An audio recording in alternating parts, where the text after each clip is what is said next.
Market का जो हाल है वो आज काफ़ी बुरा है। ऊपर ऊपर से निफ्टी 50 को आप देखोगे तो उतना आपको नहीं दिखेगा, वो तो ऑलमोस्ट फ्लैट ही है। शुरुआत फ्लैट हुई थी, थोड़ा-सा ऊपर जाने की कोशिश भी की निफ्टी 50 ने, लेकिन वापस नीचे आ गई और फ्लैटिश ही है थोड़ा बहुत। क्लोजिंग होते-होते हो सकता है थोड़ा-सा गिर जाए। लेकिन mid cap, small cap, micro cap segment जो है या फिर बोलूँ तो ब्रॉडर मार्केट जो है लार्ज छोड़ के नीचे की तरफ, वहाँ पे काफ़ी बिक वाली हुई। 1.5%, 2% उससे भी ज़्यादा तक गिरी हुई है ब्रॉडर मार्केट। अब परेशानी देखो, समझने की चीज़ क्या है कि ये जो इज़राइल, ईरान, अमेरिका का ये जो परेशानी शुरू हुआ, ये 1 क्वार्टर भी और रुक जाती ना, 3 महीने बाद अगर शुरू होती, तो हमारा मार्केट ऑल टाइम हाई मार लेता। खासकर जो स्मॉल कैप सेगमेंट है, मिड कैप सेगमेंट है, वो तो अपना ऑल टाइम हाई मार ही लेते।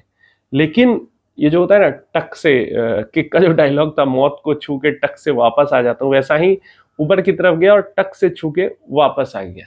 और इसका जो रीजन है अभी के टाइम पे, वो यही 2 रीजन है। एक तो ये इजराइल, ईरान और अमेरिका का जो कॉन्फ्लिक्ट चल रहा है, ये है। और ये जो कॉन्फ्लिक्ट है वो डीएस्केलेट होते हुए भी नहीं दिख रहा है।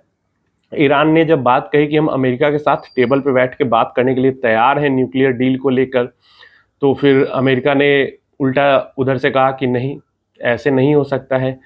बहुत बुरे हालात ईरान के हो जाएंगे, ईरान एकदम रुइन हो जाएगा।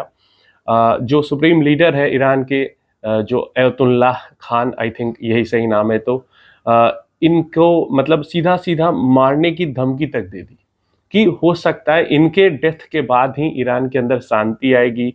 जो पूरा लीडरशिप है ईरान का, उसको चेंज करने की बात की जा रही है। और अमेरिका बिल्कुल भी सॉफ्ट तरीके से ईरान की तरफ, खासकर अमेरिका क्या बोल रहा हूँ, डोनाल्ड ट्रंप सॉफ्ट तरीके से बिल्कुल भी ईरान की तरफ बात नहीं कर रहे हैं, सीधा सीधा धमकी दे रहे हैं। और जो सिचुएशन है वो देखकर इतना ही लग रहा है कि अमेरिका बस इंतजार कर रहा है कि कोई भी उसको मौका मिल जाए, ताकि मिलिट्री, अमेरिकन मिलिट्री जो है, जो अमेरिकन डिफेंस है, वो इस वॉर के अंदर घुस सके। एकदम छोटी से छोटी गलती का इंतजार अमेरिका कर रहा है, ऐसा ही फील हो रहा है।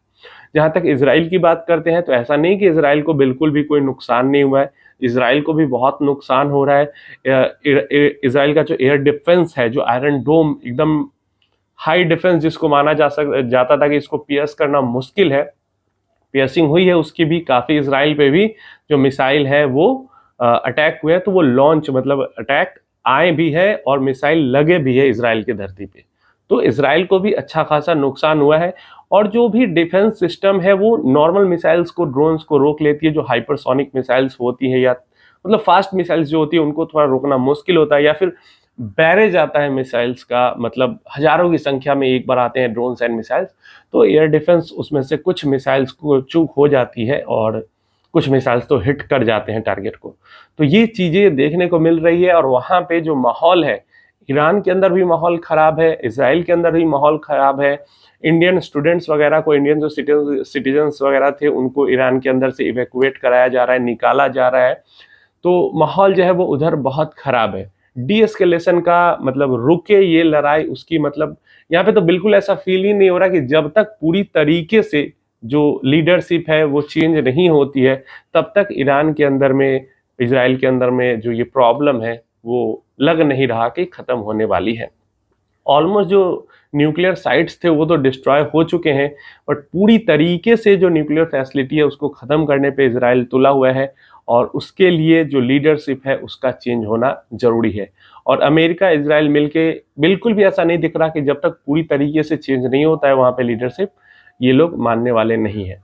और इसके कारण जो मार्केट है वो थोड़ा सा प्रॉब्लम में आ रही। दूसरा ओर है अमेरिका और इंडिया का जो रिश्ता है, वो, अमेरिका इंडिया छोड़ो, जो मोदी जी और ट्रंप का रिश्ता है वो थोड़ा सा बिगड़ता हुआ यहाँ पे दिख रहा है। जैसे हमने देखा कि जो G7 समिट हुआ था, उसके अंदर भी ट्रंप ने कहा था कि मैंने वॉर रुकवाया पाकिस्तान और इंडिया का, और वहाँ पे डायरेक्टली मोदी जी ने कह दिया कि नहीं, अमेरिका का कोई रोल नहीं है सीज फायर के अंदर में। उसके बाद भी ट्रंप ने फिर से कहा कि मैंने वॉर रुकवाया है, मैंने सीज फायर करवाया है अमेरिका, इंडिया और पाकिस्तान के बीच है। मतलब इंडिया का प्राइम मिनिस्टर कह रहा है कि नहीं, अमेरिका का कोई हाथ नहीं है, और अमेरिका का जो राष्ट्रपति है वो कह रहा है कि नहीं, मैंने ही लड़ाई रुकवाई है। तो ये चीज़ें हो रही। इसके अलावा अमेरिका की तरफ से इनवाइट किया गया था कि G7 समिट के बाद जो मोदी जी है वो अमेरिका विजिट करें, लेकिन जो इनवाइट है उसको ठुकरा दिया गया, उसको रिजेक्ट कर दिया गया इंडिया की तरफ से, और उल्टा इंडिया ने ट्रंप को इनवाइट किया है इंडिया आने के लिए। तो ये थोड़ी सी चल रही है उलट सीध, और मुझे लगता है कि थोड़ा सा जो रिश्ता है वो अमेरिका इंडिया के बीच में गड़बड़ होते जा रहा है। और ऐसे में इसका इफेक्ट हमने देखा, पास्ट में बहुत सारी ऐसी चीजें हुई हैं जिससे ऐसा फील हो रहा है कि इंडिया अमेरिका का रिश्ता जो पहले की तरह था, जो मोदी और ट्रंप का रिश्ता जो पहले की तरह था, वो पिछले 3 महीने 4 महीने में वो काफी ज्यादा डिस्टर्ब हुआ है। तो इसका इफेक्ट अब ट्रेड डील भी लटकता जा रहा है, छोटी मोटी अपडेट बीच में आती है और फिर लटक जाता है। तो इसको भी लेके मार्केट थोड़ा सा कॉशियस है। तो ये दो जो चीजें हैं वो मार्केट को अभी डिस्टर्ब कर रही है। अगर इंडिया की हम बात करें, देखिए ये भी आपको समझने की जरूरत है कि मौका मिल रहा है जो लोग छूट चुके थे, जो लोग जिनकी भी ट्रेन छूट चुकी थी, ट्रेन फ्लो होके उनको मौका दे रही है। क्योंकि अगर इंडियन इकोनॉमी की बात करें तो इंडिया के अंदर अंदर से कोई प्रॉब्लम यहाँ पे हमें देखने को नहीं मिलती है। जीडीपी ग्रोथ का मामला हमने देखा, क्वार्टरली रिजल्ट्स का मामला देखा, जो भी नियम कानून बन रहे हैं या फिर रेट कट वगैरह की बात करते हैं, टैक्स सब कुछ ठीक ही हो रहा है। तो इंडियन इकोनॉमी को लेकर कोई प्रॉब्लम नहीं है, लेकिन बाहर से दिक्कत आ रही है। इजराइल ईरान वाली भी दिक्कत बाहर से ही है, टैरिफ वाली दिक्कत भी बाहर से ही है। तो बाहरी दिक्कतों के कारण हमारा मार्केट अभी यहाँ पे वॉलेटाइल हुआ पड़ा है। और आप कहोगे कि बाहरी भाई ईरान इजराइल में कुछ हो रहा है उससे इंडिया क्यों अफेक्ट करेगा, तो ऐसा नहीं है। ग्रोइंग इकोनॉमी है, हर कंट्री के साथ डील्स वगैरह ट्रेड वगैरह होते हैं हमारी कंट्री के, तो कहीं भी कुछ होता है तो उसका इफेक्ट मार्केट पे आता ही आता है। तो ये एक प्रॉब्लम है जिसके कारण हमारी जो मार्केट्स हैं वो वॉलेटाइल हुई पड़ी है। जो नए निवेशक हैं जिन्होंने तुरंत इन्वेस्टमेंट स्टार्ट की होगी, जरूर उनको डर लग रहा होगा, पैनिक वाला सिचुएशन उनका हो रहा होगा। लेकिन देखिए ये सब पार्ट ऑफ द गेम होता है। मैं कई सालों से ये सारी चीजें देखते आ रहा हूँ। हर बार मार्केट गिरती है, गिरावट आती है, सिचुएशन खराब होता है, फिर रैली आती है तो सब कुछ बहुत बढ़िया हो जाता है, फिर गिरावट आती है, फिर बुरा हो जाता है, फिर रैली आती है, फिर सब कुछ अच्छा होने लगता है। तो ये ऑन ऑफ चलते रहता है।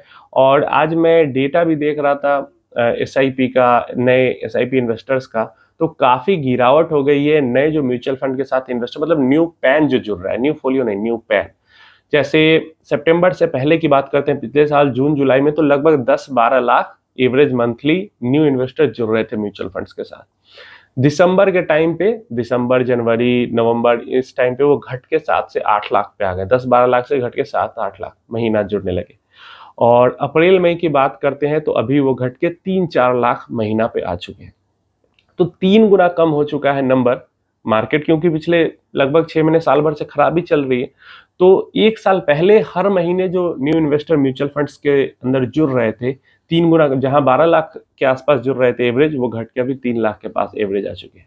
तो ये परफेक्ट चीज है समझने का कि जो वॉरेन बफे का फेमस कोट है, इवन एवरीवन इज ग्रीडी, तो आपको ग्रीडी नहीं होना चाहिए।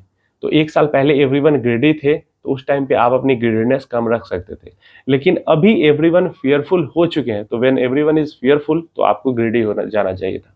तो अभी सब डरे हुए हैं, तो आपको अभी ग्रीड में रहने की जरूरत है, ग्रीडी होने की जरूरत है। और इसी के अकॉर्डिंग आपको परेशान नहीं होना चाहिए, ये पार्ट ऑफ द गेम होता है और हर बार ऐसा ही कुछ ना कुछ ऊपर नीचे होते रहता है।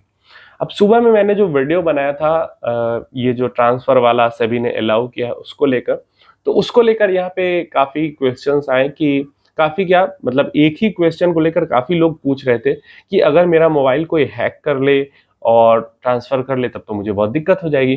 कोई पूछ रहा है कि अगर मेरा कोई मोबाइल ले ले और वो यूनिट्स ट्रांसफर कर ले अपने नाम पे तो दिक्कत हो जाएगी। तो देखिए क्या होगा यहाँ पे, ऐसा नहीं कि कोई भी हैक कर लेगा और कोई भी मोबाइल लेके आपको ट्रांसफर कर लेगा।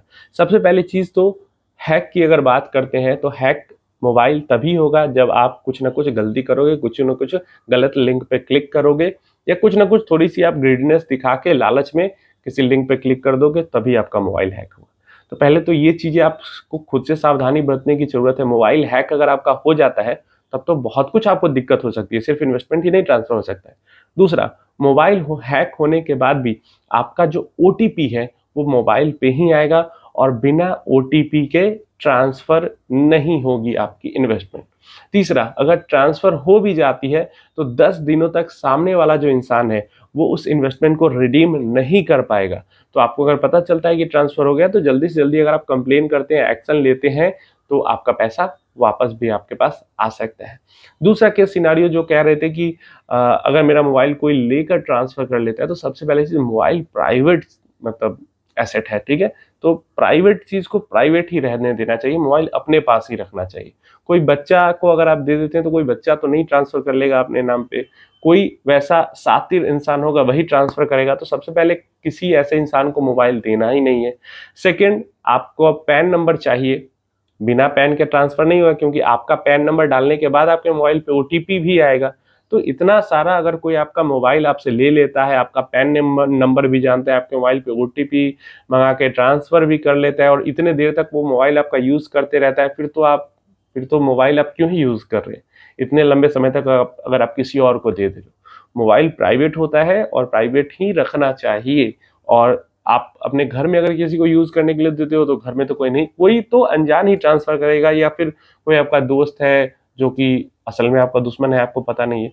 तो ये सब चीजें थोड़ा सा समझने की, प्रैक्टिकल वाली ये सब चीजें नहीं है। इतना लंबा समय तक मोबाइल आप किसी और को नहीं देते हो, तो इसको लेकर डरने घबराने की चीज नहीं। और इन द एंड अगर कोई ट्रांसफर कर भी लेता है तो 10 दिनों का तो रिस्ट्रिक्शन रहता है उस पर विड्रॉल करने का, तो विड्रॉल तो वो कर नहीं सकता है। तो ये सब इन्फॉर्मेशन अपडेट थी, उम्मीद है इन्फॉर्मेशन हेल्पफुल होगी। कोई क्वेश्चन क्वेरी है तो नीचे कमेंट बॉक्स में पूछ लेना।